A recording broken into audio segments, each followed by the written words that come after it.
हम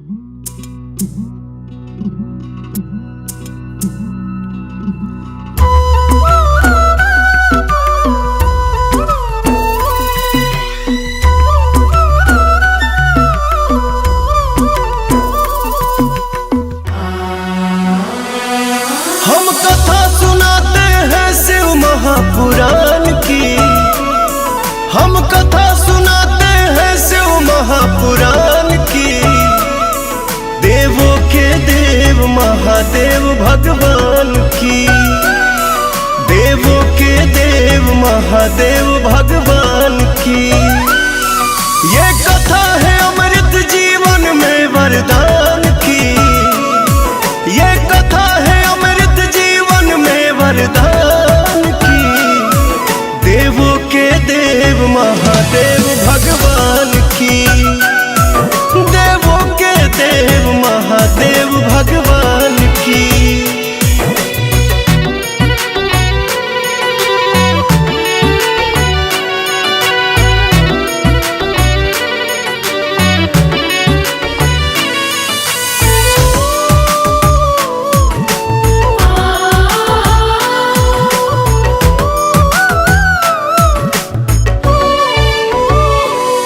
वो नीलकंठ देवा पिए विष का प्याला। त्रिपुरासुर का संहार कर डाला।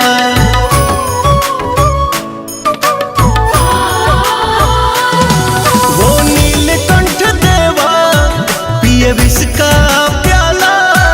त्रिपुरासुर का संहार कर डाला। सुत सौनक जी बोले वाणी ज्ञान की। सुत सौनक जी बोले वाणी ज्ञान की। देवों के देव महादेव भगवान की। देवों के देव महादेव भगवान की। हम कथा सुनाते हैं शिव महापुराण की। हम कथा सुनाते हैं शिव महापुराण की।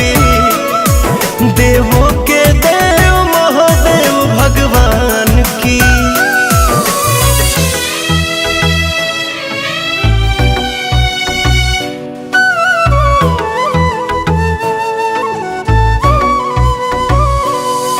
जो शिव पुराण गाता वो मोक्ष को पाता।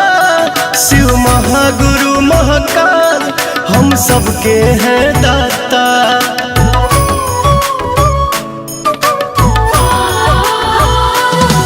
जो शिव पुराण गाता वो मोक्ष को पाता।